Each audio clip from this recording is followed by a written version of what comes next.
Hello, interwebs, and welcome to Closeup. I'm your host, Joe. I'm Justin. We got a review of Mission Impossible Final Reckoning for you today. Full spoilers ahead. Going from our extreme long shot into our medium shot now. Tell me how much you hated Mission Impossible before this movie. I really dislike Mission Impossible. I watched the first one, and it was really boring, and I didn't like it that much. But everybody said Mission Impossible was good. So I watched the second one. And it was even worse. It was even more boring. I fell asleep during it. It took me like 3 tries to finally get through it.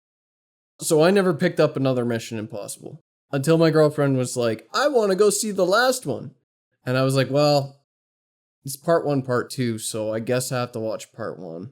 Otherwise I won't understand anything. And it wasn't bad. Part 1 wasn't bad. I didn't fall asleep. It wasn't boring. It was fine. Yeah, that's about it. My history with Mission Impossible is, as a kid, I grew up on the original trilogy. And when I say I grew up on, I mean, I watched them. I don't think I've ever seen them more than once. But they were a memorable piece of my movie formation youth. I don't have a good descriptor for that, but just like the movies that define what I think of as decent filmmaking. And they were always impressive as stunt showcases. But where I really started becoming a fan of Mission Impossible was Ghost Protocol, because that was the first Mission Impossible movie I ever saw in theaters. And I've been following the franchise ever since. I've seen everyone from 4 onward in theaters. And I feel like Mission Impossible lives best as a theatrical experience. And why I have more connection with 4 onward. I do think they're better movies than the original trilogy, but also my experience with the original trilogy was at home on a small screen, which is not where Mission Impossible thrives, is seeing these epic stunt showcases on the big screen, especially from 4 onward when the stunts just keep getting bigger and bigger and bigger and more death-defying. But getting into our close-up now, my, in a nutshell, opinion of Final Reckoning is it's a touch on the self-indulgent side, but it's a fitting and thrilling finale, which nicely bookends Tom Cruise's iteration of Mission Impossible. There are more callbacks to number 1 than I expected. Yeah, I actually knew those ones. Yeah. Which I do find it really funny from your perspective of a being a Mission Impossible fan, where, like, if you ask Mission Impossible fans, most of them will say the movies you watched are all the worst ones. Yeah, 4, 5, 6 is where it's at, right? Yeah, 4, 5, 6. They're the only ones I haven't seen, basically, and 3. Even 3 is generally considered, like, they reference 3 in this one, too. But, like, 3, 4, 5, 6 is peak Mission Impossible, 4, 5, 6 especially. And then, like, 1, 2, 7, 8 are like on the other sides of those. Not that, like, personally 7, 8 are better than 1 and 2, but they're still, like, definitely on the weaker side of Mission Impossible movies. And it's not like, see, the problem with Mission Impossible movies, just as a franchise, is you watch them for 2 things. They're not really character-driven movies. They're not really plot-driven movies. They are a third and very rare type of movie. They're a stunt-driven movie. You don't watch them because you care about the character. Like, you don't watch them because you really like the plot or the characters have, like, really interesting arcs. These movies are designed basically top to bottom with, we had a really cool stunt we wanted to have in mind. How do we make the story get here? That's basically how everyone was made, except maybe the first one. I'm not entirely sure. But I feel like every other one was, we've got these stunts we want to do, and how do we get to them? And the characters are just sort of archetypal vessels to get us there. And you also watch them for the charisma of the actors, who are clearly just having a good time, or just doing their jobs very well. Tom Cruise has a blast being this death-defying daredevil. I always really like Benji as well. He came in on the 4th one, but he feels like he's been there forever. And Luther as well. He's been there since the very beginning as well, by Ving Rhames. all the way back from the 90s. Luther's been alongside Ethan, and he gets these friends along the way, and they're all fun. That's what Mission Impossible is all about, is the stunt showcases. And I was surprised to find that the stunts didn't come for a very long time into the movie. Not that I wasn't enjoying it, but there was a certain point where, like, I think he was on the submarine heading to the other submarine, and this is like nearly halfway through the movie, and I'm like, I don't think there's been a single stunt yet. This entire first half of the movie is just exposition dumping and getting the pieces into play for the back half, and the back half's when stuff really... the back half is excellent. The first half was... gotta get us there. Slow. Like I said, self-indulgent. There's a lot of flashbacks to previous Mission Impossible movies. Lots of building up the team for their final adventure of like, oh man, the stakes are so high. And I think the worst part about the first half is the recapping of what happened in Dead Reckoning. It takes up a lot of time. Yeah, when you do a part one, it's specifically a part one, part two. Don't waste that much time. Everybody watched the part one. If you're going into part two, you should have watched part one. Don't waste time doing that. Like, if I recall, there were two exposition dumps, basically. There was a visual one and a verbal one. In the opening sequence with the classic Mission Impossible lines burning down to the end, you see a lot of clips from the last movie, basically. Last time on Mission Impossible, sort of recap. And then the movie actually starts, and it essentially has a recap. Yeah, and then as well in the mission summary. Yeah, because it's Mission Impossible, and we have to do the if you choose to accept it sort of mission. But the way they did it in this movie was like you did the same information dump twice, and that scene took up at least 5 minutes more than it needed to be for an already long movie. So the beginning kind of starts slow. But what I will say is you have me locked in right from the very beginning. You lost me a bit with the exposition dumping, but as soon as that score kicks in right from the start and the tether is getting burnt down, that always builds my hype every single time when I watch these movies. It's never not awesome hearing that score. It just really hypes you up for a good time. It can't be denied. The score makes it for sure. Yeah, I mean, and that's a relic of the 1960s TV show. Is it really? Yep, that was the theme for the original. Wow. Same kind of thing as James Bond for spy movies. They've been using their themes for 60 years because they were great to begin with. That's crazy. I did not know that. Even with the line burning down, that was the original Mission Impossible title sequence too. That's what they did in the 60s show. Mind you, I've only seen 2 episodes of that show. But I don't know if you knew this before I told you, but that was kind of the big controversy of Mission Impossible 1, was they took the character of Jim Phelps, who was the protagonist of the old show, and spoilers for Mission Impossible 1, but you wouldn't be here if you haven't seen it. They turned Jim Phelps into the villain of Mission Impossible 1. Well, first they killed him off in the first act, which already probably pissed a lot of people off. But then in the last act, he comes back and he's a rogue agent, he's a villain.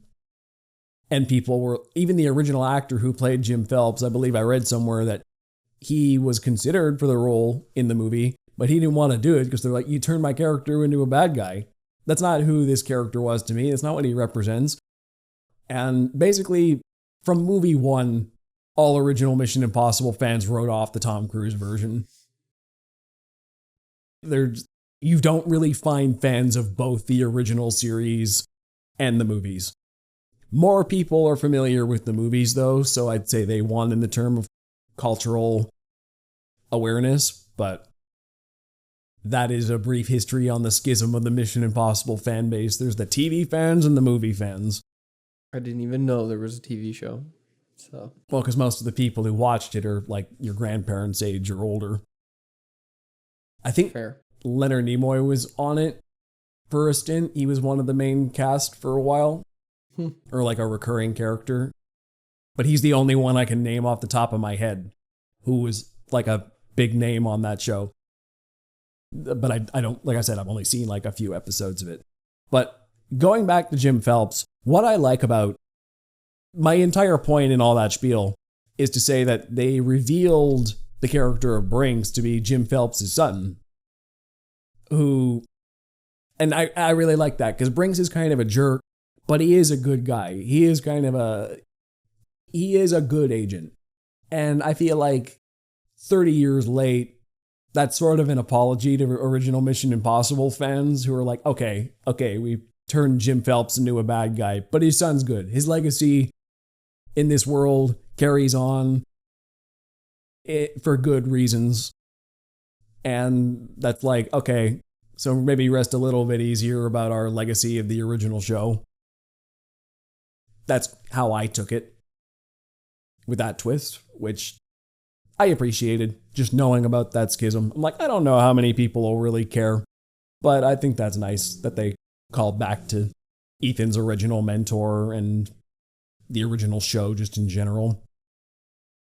But there's also a lot of other bookends in this, like the sonar scientist that they meet most of the way through the movie was the guy who designed the vault Ethan broke into in the original, which I haven't seen the original, like I said, in, 15 years. So if you were to just show me this guy without the flashbacks, I wouldn't have recognized him. But then they show the flashbacks of, oh, this was the original actor from right after that famous hanging on the wire scene comes in and finds the knife. I'm like, oh, wow, like clips from the original movie 30 years ago. And like, I wouldn't have recognized you otherwise. It just off like for that brief role that he had. But I really like the use of flashbacks to connect things throughout the legacy of the franchise, and even characters like that came back. And I also believe his boss, Kittredge, was kind of a big deal. He came back in Dead Reckoning because he hadn't been seen since the first movie. I think he was also Ethan's boss in the first movie, and then he kind of disappeared for 2, 3, 4, 5, 6, but then they brought him back in 7. Oh, okay. I was going to say, he's been in every single one I've seen. Well, yeah, because he disappeared in all the ones you haven't. He just wasn't there. And people are like, wow, Kittredge is back. Cool.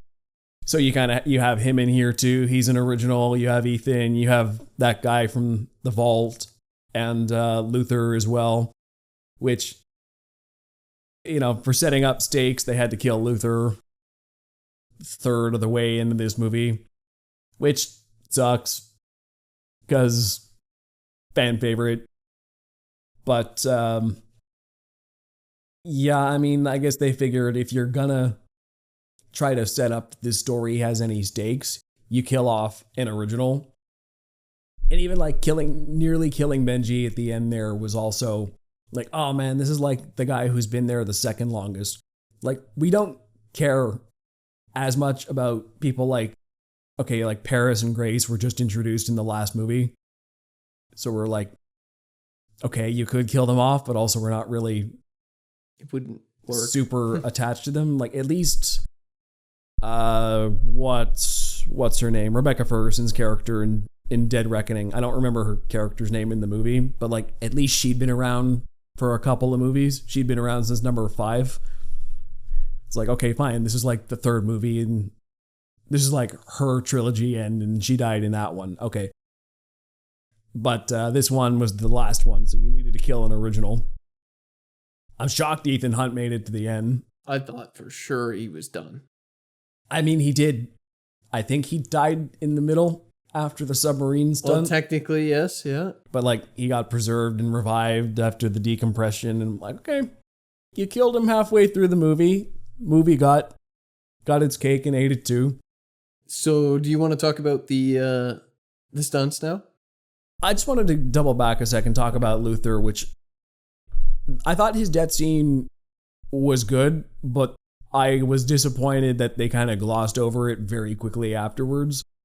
It was never really brought up again until the very ending when he was the guy who designed the pod. I'm like, okay, so he got his message to Ethan at the very end, but then most of the movie is like, okay, he dies and then we just like run right through.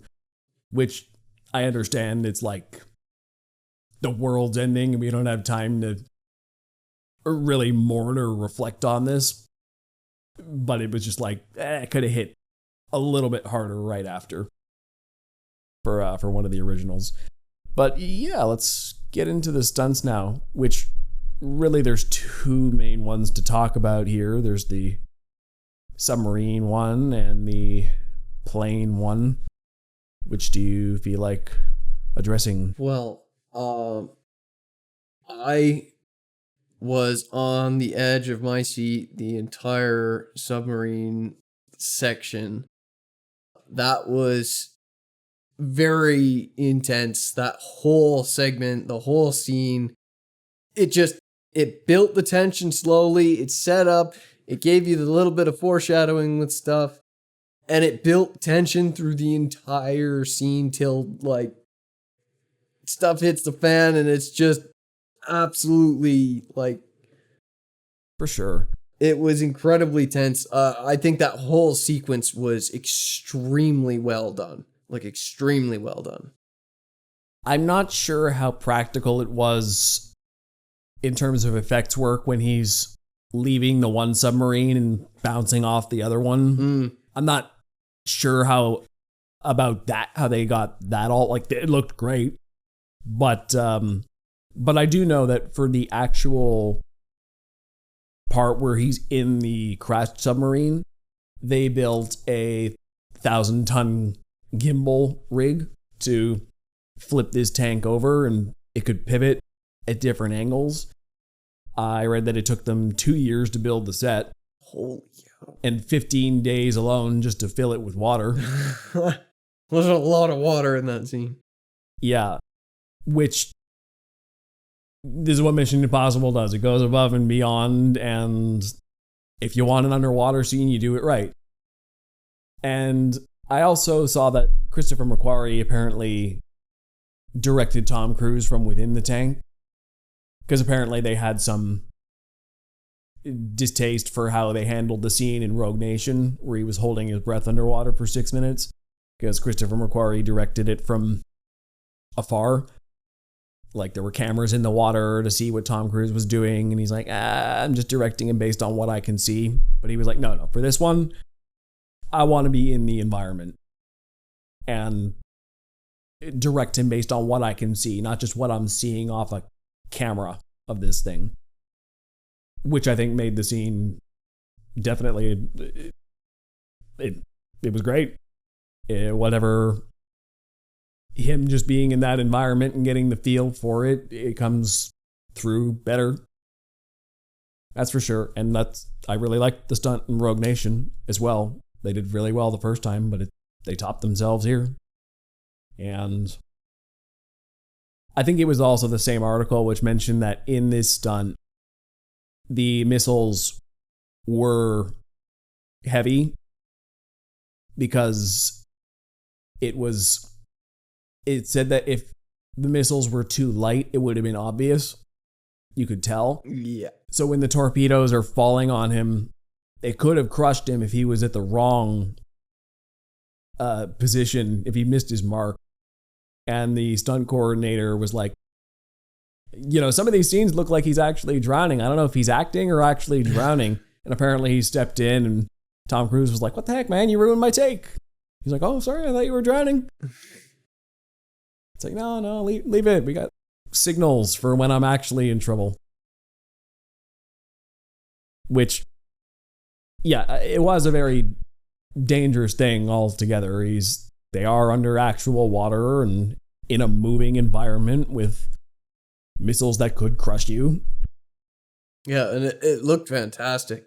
I just love the way that they set the scene first by having him go through slowly. The whole environment. They did set up that it's kind of pivoting a little bit, but he went through the environment.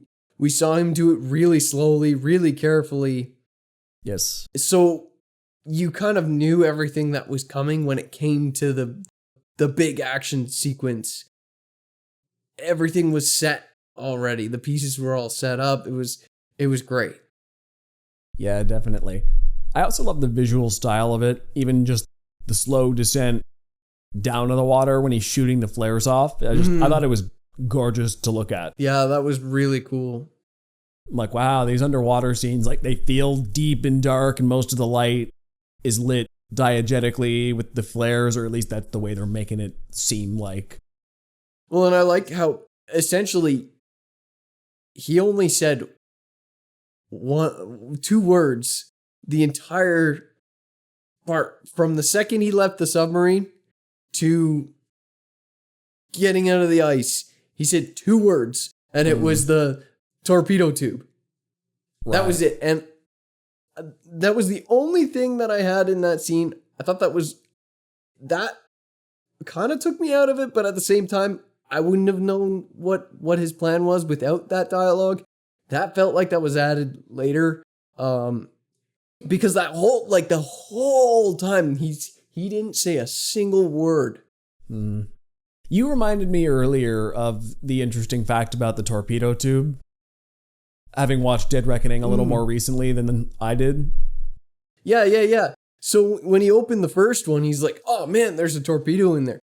But as the audience would know, or maybe from some of the flashbacks at the beginning, that submarine went down by shooting one torpedo that came around, blew itself up. So there was one spot, and maybe Ethan Hunt, maybe he knew that, but maybe not. I don't know. But it was cool that there was like, as the audience, you're like, oh, is he going to try again? Because I know there's one that's empty. For sure. I'm not quite sure how he got out the other side. I don't know if that's like an easy door to prop open from the inside, but they kind of glossed over that. Yeah, they're like, forget it. Or like that he cut off his wetsuit to get there. I'm like, oh, he's in very, very cold water. So I've seen some criticism that like, well, he probably would have gotten shocked just from immediately, from that. Which, all right. So we're kind of glossing over the escape part. Yeah, it was still well done. I didn't think about that when I was watching the movie. It didn't take me out of anything. Yeah, but in terms of like the actual filmmaking craft of like, we're nitpicking real world details here in a movie that's. It's a movie. It glosses over things. But in terms of filmmaking craft of, you set up the danger of this submarine, you have really. And the danger to him personally, even like everything with the wetsuit and the decompression, you have him go down there beautifully with the flares, exploring the submarine. Starts tipping, obstacles, things are going wrong, the rooms are filling with water. And the fact that they already gave him like you got 10 minutes and this is how much time you have or you're basically toast. Like they already kind of set everything up with the timing and that he was already pretty deep. And then the submarine goes deeper and you're like, uh-oh. You really felt the depth as he was going down. I appreciated the editing of it, if only because they didn't choose to cut away to anything else. They just let the sequence go and just let you live in this claustrophobic environment with him. Oh, if they broke it up, I don't think it would have worked the same because it was so well done that it kept you feeling in this tight environment with the water coming in. And I think that was something interesting too, was the constant addition of water. Yeah. Like, it just made it more uncomfortable that it's like every room he goes into was sealed and then there's more water coming in. And I really feel like most movies would not have respected their audience's patience enough to let us just sit with this. They would have been like, they're probably getting bored of the submarine thing. Let's move on to whatever the others are doing. I was glad that for a movie that my main criticism was that it was too long, the slow action scene was paced perfectly. I wouldn't even shave like 1 second off that scene. It was so well done. Yeah, it's a whole really well done sequence. And I know I understand the praise for that and I love that one, but I personally love the plane ones even more.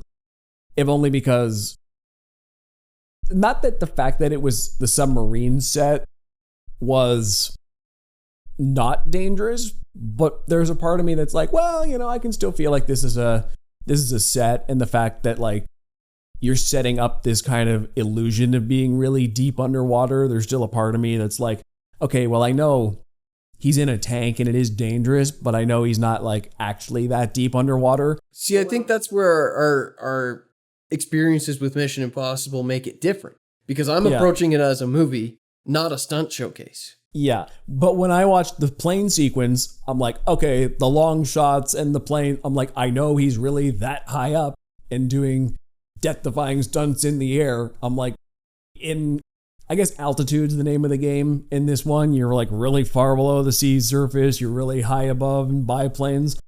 And the one below the sea surface, I'm like, I know he's not actually that deep or going to experience the bends or anything or the decompression that they're talking about. I'm like, it's dangerous in a different way, but not the way the movie's describing it. Whereas the biplane sequence, it just is what it is. They don't need to tell me how dangerous it is because I can just see it. I can see the ground. I can see how high up they are. I can see Tom Cruise's face rippling from the high speeds.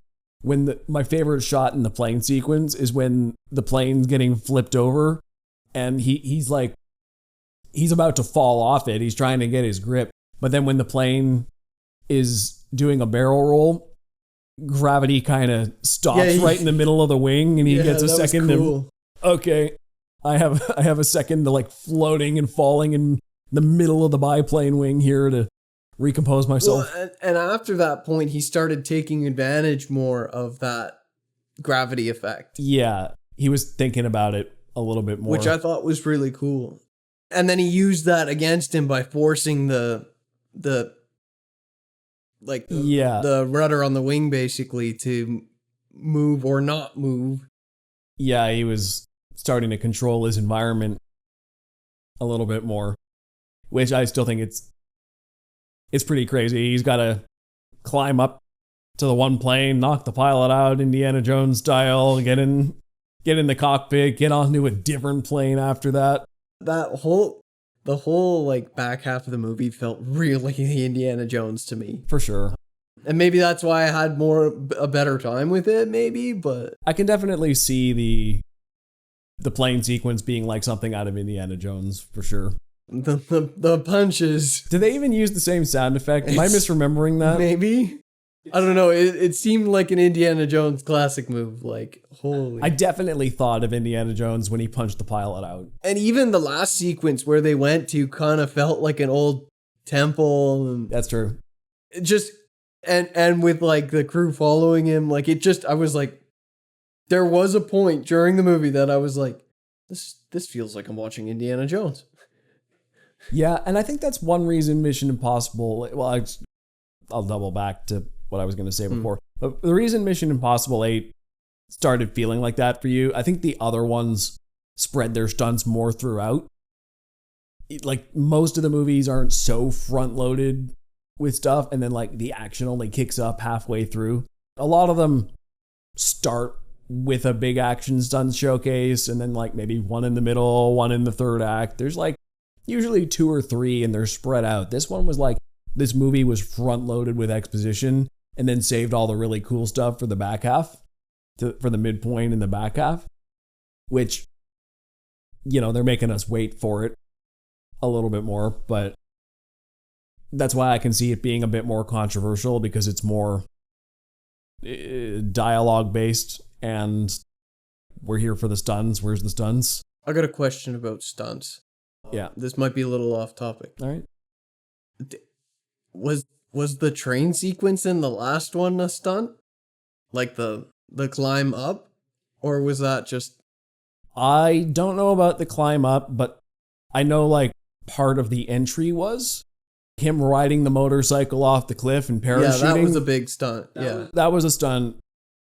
Obviously not the part where he parachutes into the plane and everything, but I'm not sure about the climbing up the cars. I wouldn't be surprised.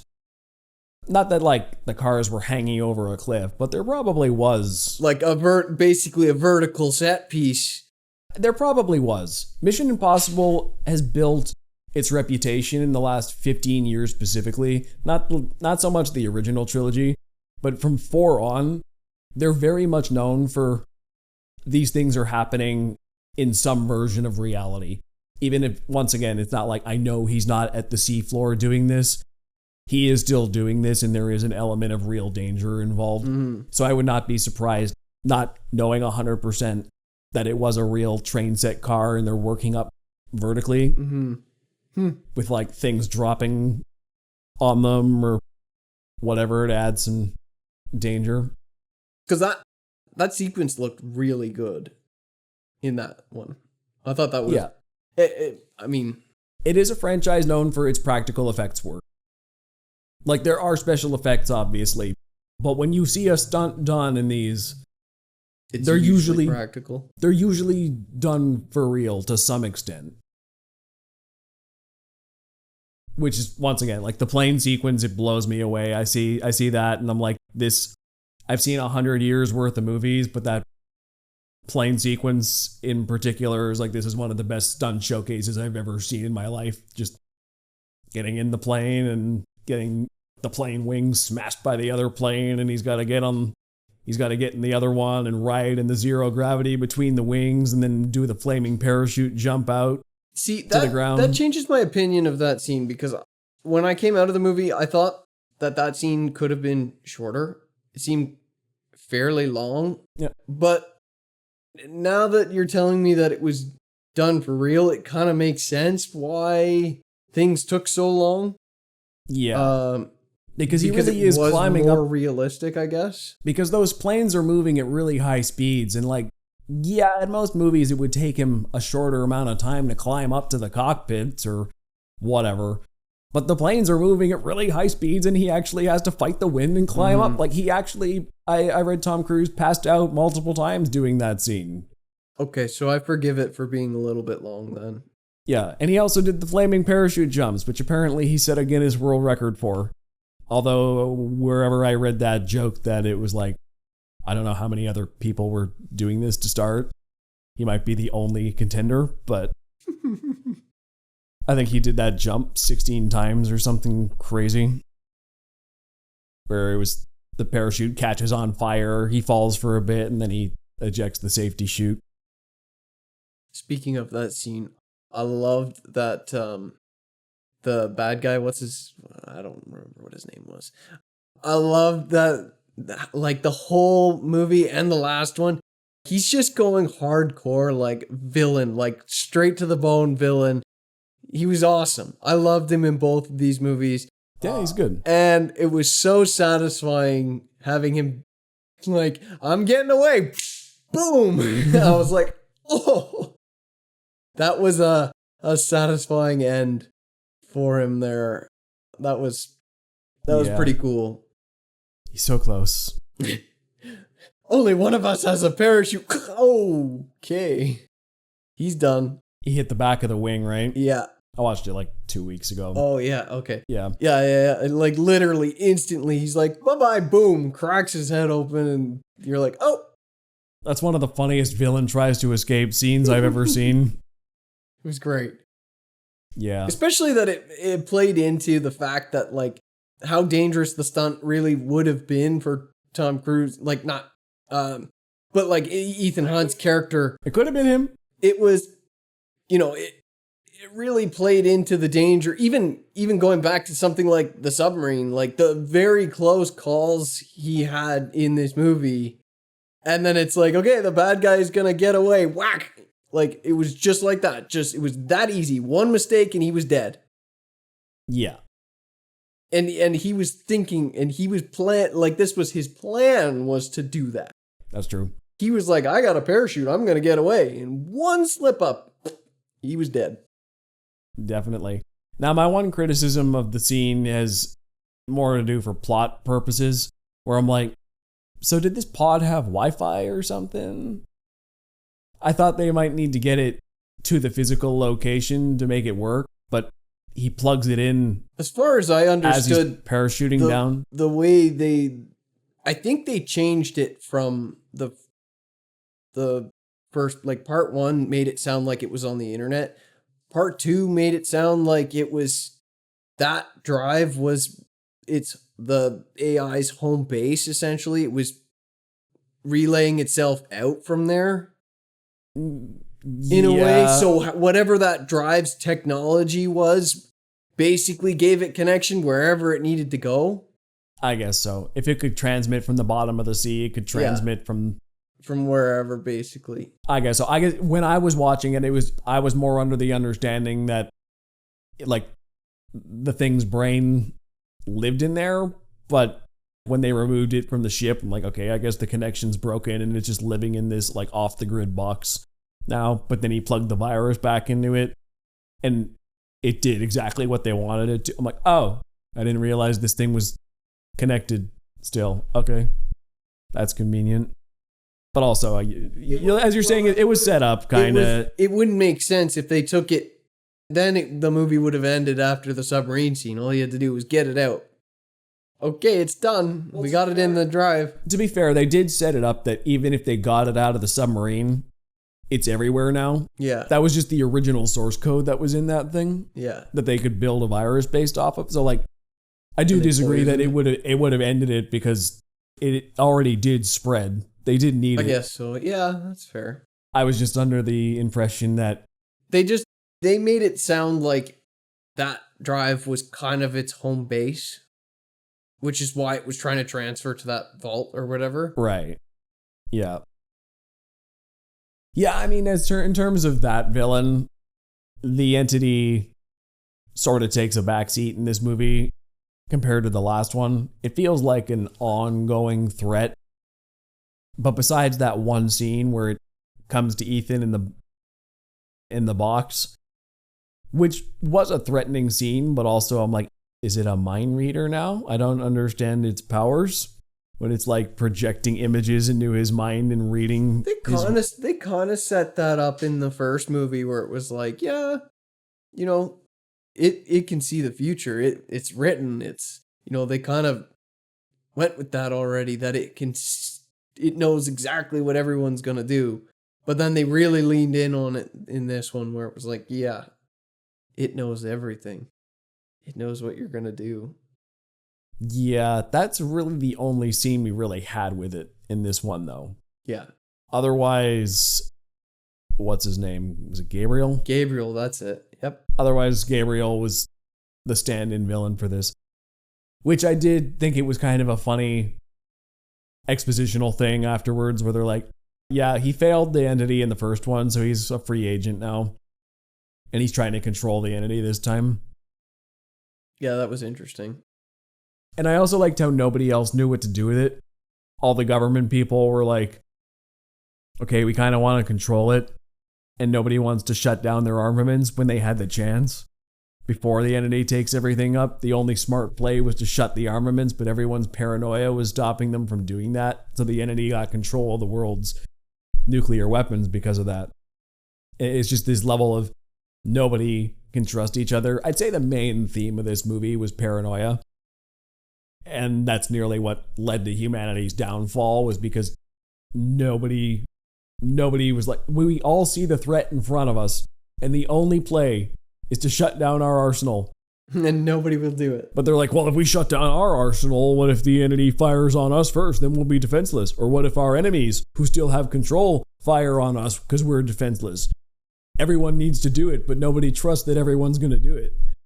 I think another element that was in the same vein was that idea that, like, the president and her friend were like, oh, there was this incident that happened, and the reason she gave him a chance was because no higher up would give a chance to something for that incident, like the whatever it was, the letter that just had the date.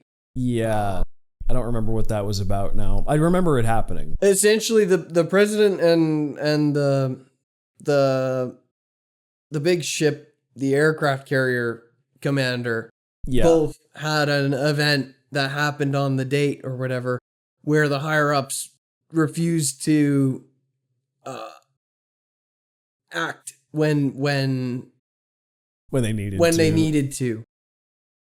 because it was risky or whatever. So that was the reason why she gave Ethan a chance, basically. Yeah, even though it was completely against what anybody else wanted. It was against the common sense of the military, which I do respect that the movie didn't go out of its way to be like, these guys are idiots, because you do kind of understand their point of view. You're like, okay, from a military tactical point of view, I completely understand what you're saying of, what do you mean we want to disarm ourselves on the hope that all our enemies are going to disarm as well and leave us defenseless against the entity and countries we don't trust to begin with? It doesn't make much tactical sense on the offhand chance that this guy who's gone rogue about 1 million times by now is single-handedly alongside his rogue team gonna stop this thing. It's a lot of faith to put in an impossible mission, basically. Yes, we know Ethan Hunt's done impossible missions a lot by this point. But also there's no reason to trust he's going to succeed again. Yeah, I feel lied to. It's called Mission Impossible, but every Mission Impossible I've watched, the mission was possible. So, yeah, I think that's false advertising. Well, this is the only one that literally killed him halfway through. But the mission was still possible. He did it. Either way, even if he actually died, he still got the thing to the surface. If he died there, he still won. That's true. Or most of the way. All they needed was to dig his body out. And and they had what they needed. He succeeded on the first mission, no problem. Yep, that is true. But I do understand the military's point of view. Most movies would just be like, military bad. Military bad. Our hero's the only one who knows what he's talking about. I'm like, look, he's got like a high plot armor. So I know he's probably like okay until the third act. And he'll do most of what he wants to do. But I understand why why the military doesn't think he can. It makes perfect sense in most of the context. It was just that last bit of the president being like, no, okay, I can't press the button. I can't fire the nukes in what was our joke in Battle for Blood? Preeminent self-defense. Yeah. Yeah. So, what else about this movie?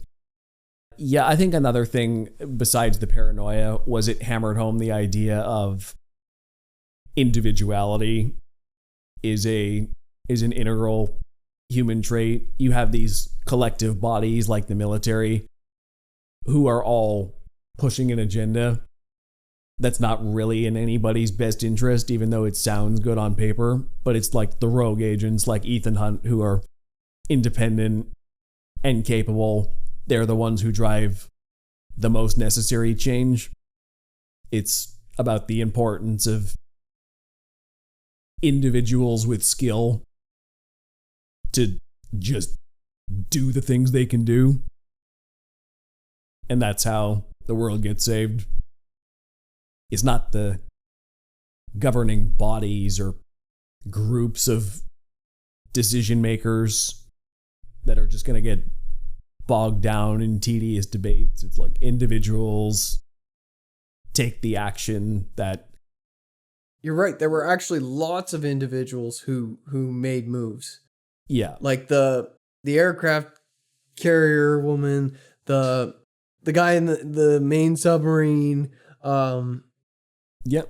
Just anybody who did anything of value. Yeah, like lots of people took risks on the words of individuals, basically. The guy at the outpost. Yep.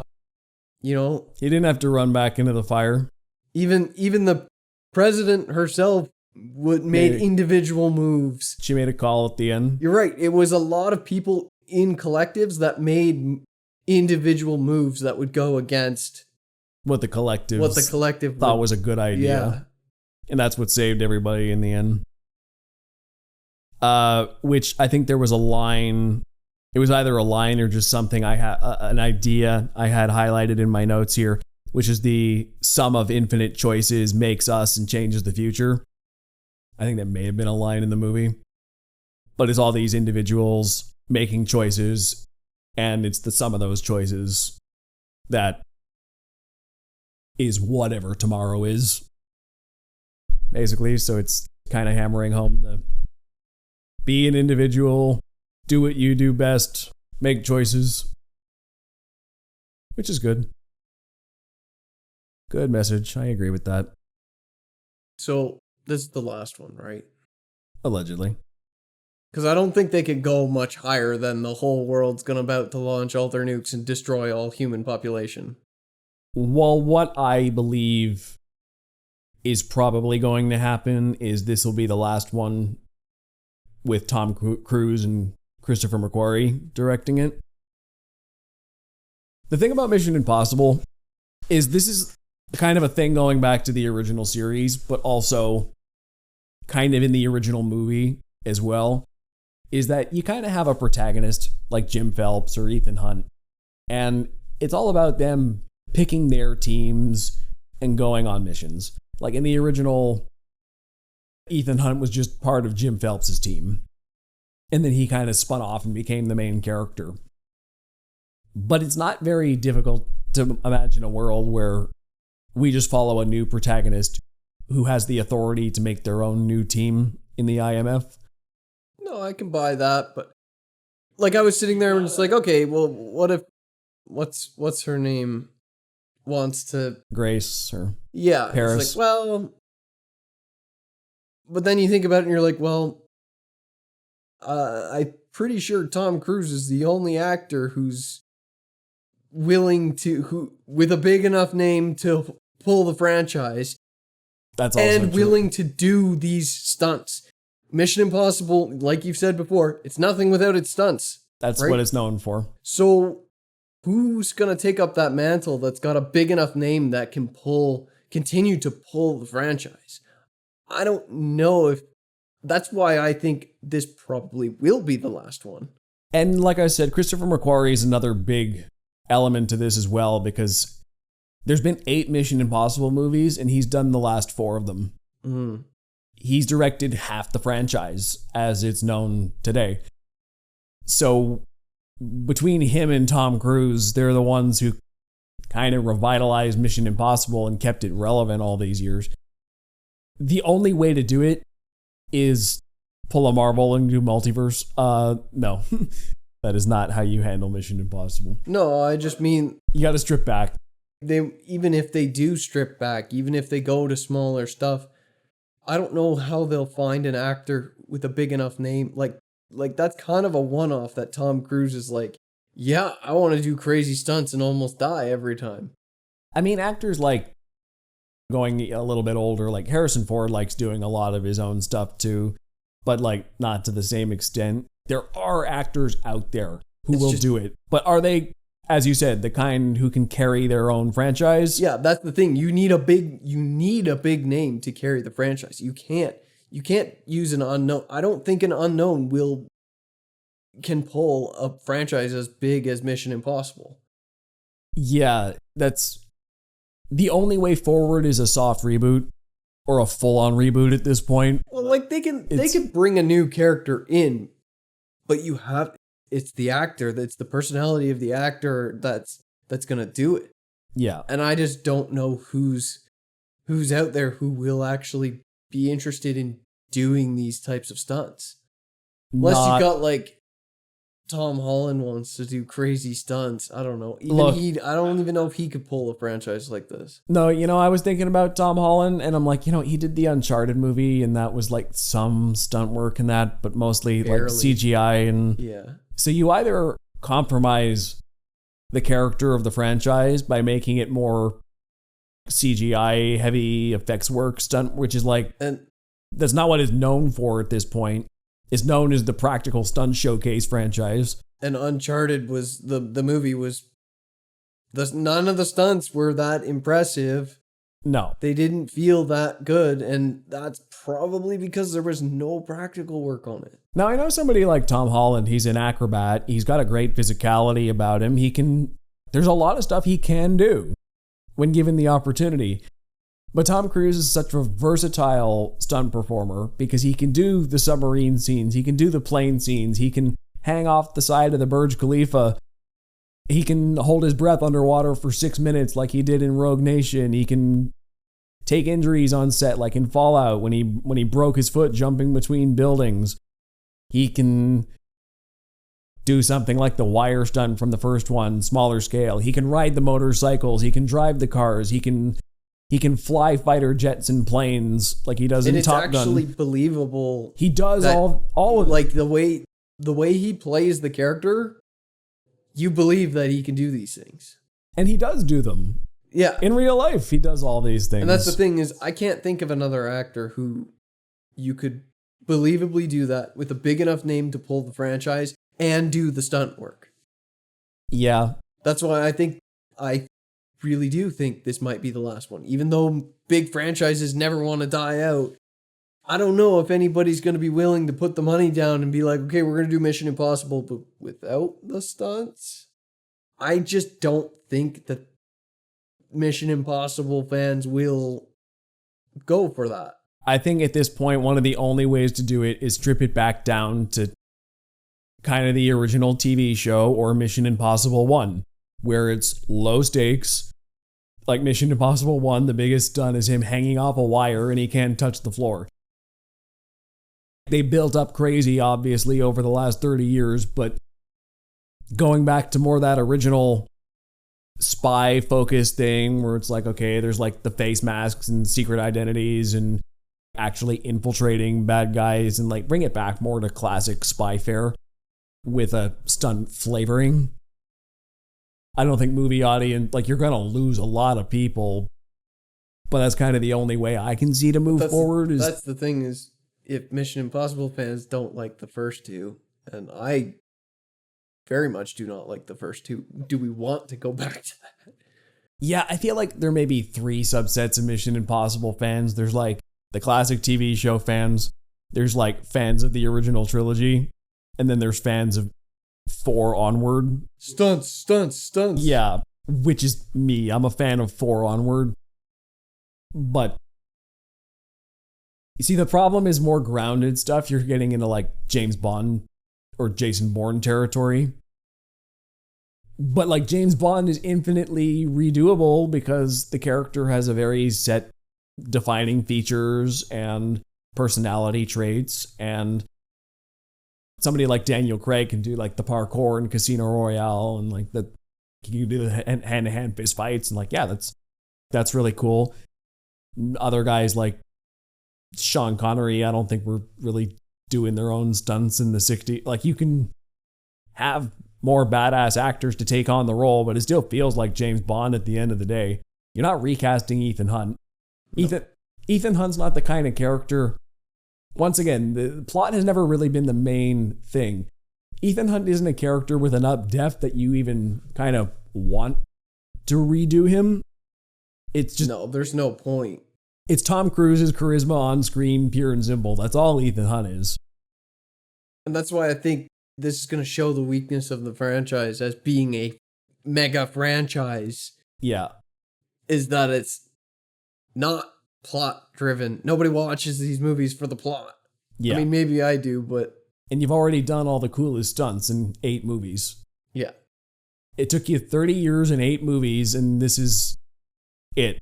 I mean, maybe they'll try and make another one, but I don't see it being very successful. I struggle to envision a future where it is. And I think studios, especially in the landscape we're in now, where they're kind of starting to be like, oh, we're losing money. I feel like that will make them more hesitant, especially to be like, we don't know if this is going to work. 300 million plus budgets and stuff like this, which I do think stripping it back would be a good idea, because I remember getting out of the theater, my dad mentioned that, and I agreed with him, that the movie loses its reality at a certain point. You go from Mission Impossible 1, even 4, 5, and 6 were like a level of grounded, but 7 to 8 go to world-ending stakes. And it's like pushed ourselves very, very far. The sweet spot for Mission Impossible is like not world-ending stakes, not even like country-ending stakes, but like stuff is happening. Middle stakes. Yeah, middle stakes is the sweet spot. And that's why a lot of people don't like 7 and 8 as much, because it went too big. Because everything does world-ending stakes, universe-ending stakes now. It built up there, though. Oh no, it was a gradual increase over the years. But I think audiences are tired of world-ending stakes. Yeah. It's overdone. Low stakes is coming back into vogue. I can see the trend. So I think Mission Impossible, if it continues forward, will have to take that route. But it will be interesting to see. I think the franchise is dead for at least a couple of years, though.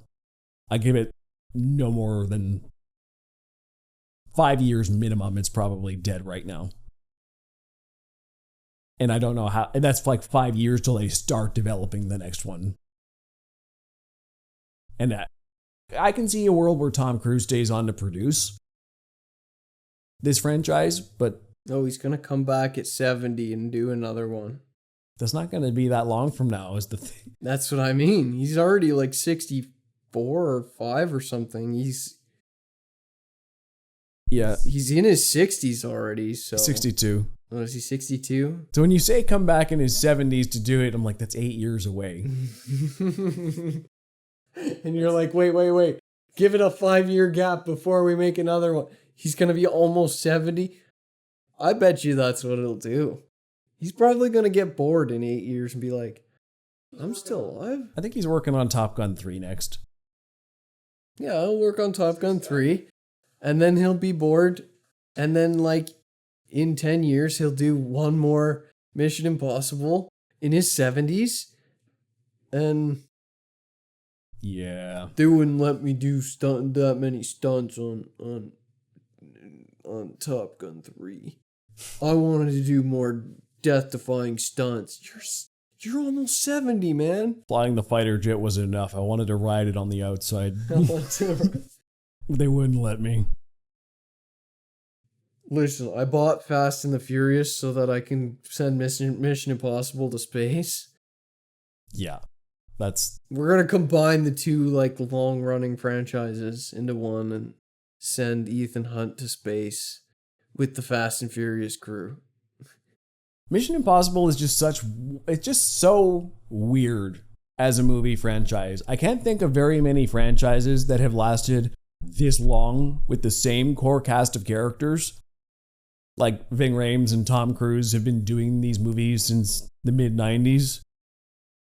And they're still going with a real consistency in terms of quality, and it's going to be very hard for anyone to adapt going forward. I can't imagine a series starting now with that kind of longevity. Think about it. Even somebody like Robert Downey Jr.'s Iron Man only got an 11-year run. Tom Cruise has been doing this since 1996. And doing action like stunt heavy? Oh, yeah. The entire time. And getting the stuff he was doing in his 20s in 1996 was a lot less strenuous than the stuff he's doing at 62. He's doing the most strenuous stuff at his oldest age. Yeah. Holy. I can't imagine 90s Tom Cruise doing the submarine or the plane stunts from Dead Reckoning. No, I don't think he'd have the physicality to do it. He wasn't very big back then. No, he was kind of He's like skinny guy. Solid muscle now. Yeah. So it's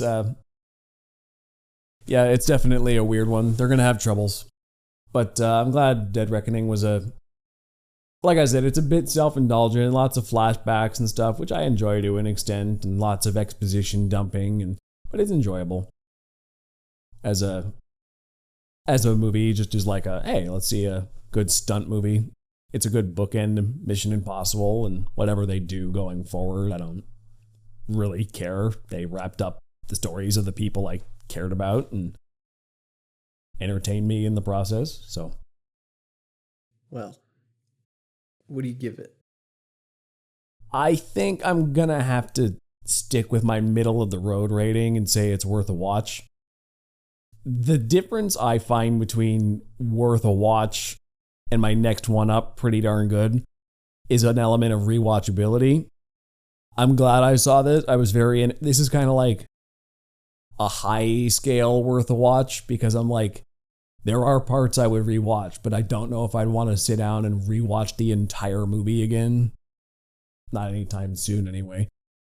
I rewatched the big stunt sequences. Those are like 5 to 10 minutes each. I enjoy this movie in large sequences, but not necessarily all the way through again, but it is worth a watch. Oh, and I forgot, before you do your ranking, there's a big element to this movie I never even talked about, was the editing.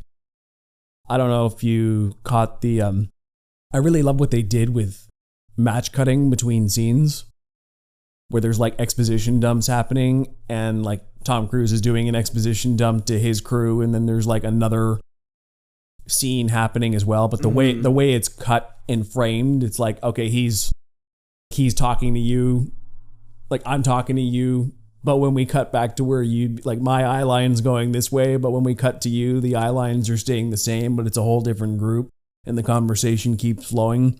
They did that multiple times, and I just thought it was a really cool way to keep the flow going. It was like the scenes it's like the scenes were blocked, overlapped, and the scenes were blocked to keep a consistent flow going, but they were two different scenes. Like the conversation was continuing, the editing and the flow was continuing. Like it was bouncing back and forth in the same room nearly, but it was just, they did that multiple times, and I just thought the editing was really cool.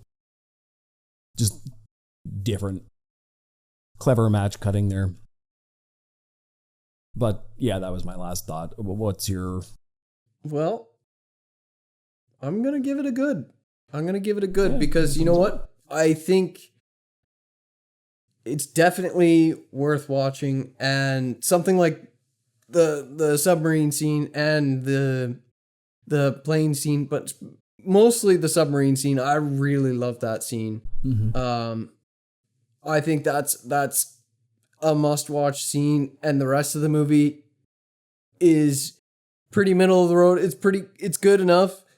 It's above average. And then there's one scene in it that I found that was absolutely spectacular. So I'm going to give it a good and say, yeah, you should definitely watch this movie at some point.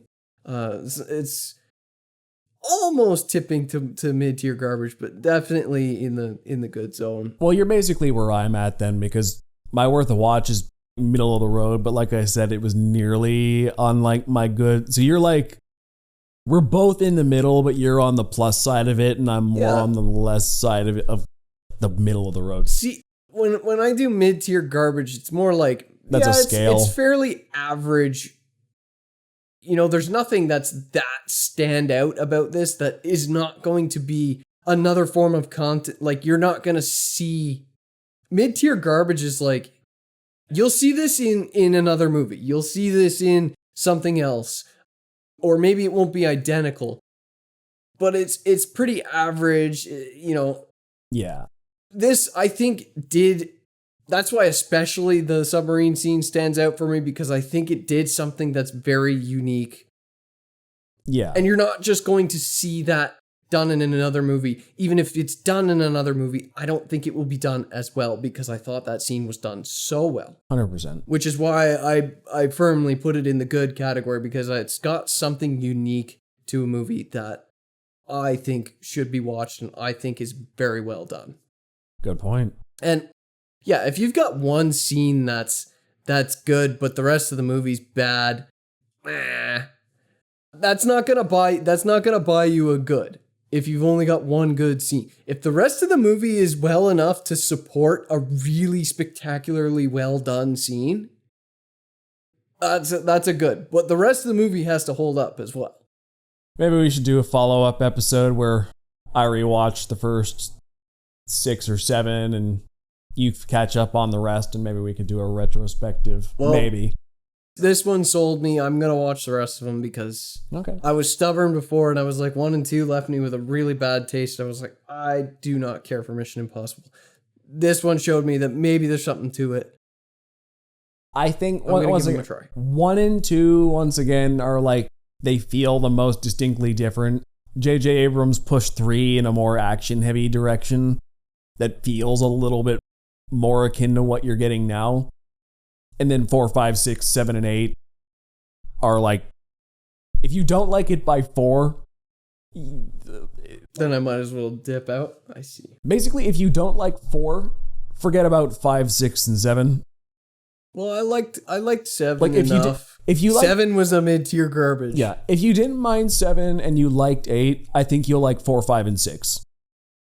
I don't know about... All right, I will try them. I know you don't like 1 and 2. 3 is like the transitional movie between the tone of 2 and 4. Listen, I pushed through all of 2 because I wanted to try and give it another chance. 2's the worst. If I have to push through all of 3 to get to what people consider is good, fine. I will watch 3 and then I'll watch 4, 5, 6 if they're good, and then... Like I said, I think 3 is the transitional of Mission Impossible eras. There's like...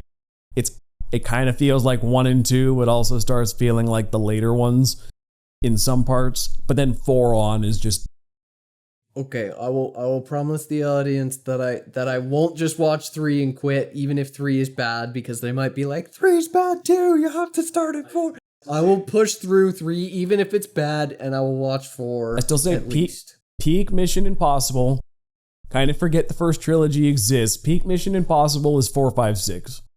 All right. That's the franchise at its best. Now, I mean, okay, best, like, tightest, I mean. In terms of stunt showcases, this is like operating on all cylinders in Final Reckoning here. We're doing the best we possibly can do, but I think in terms of movies, 4, 5, and 6 were the tightest all-around packages.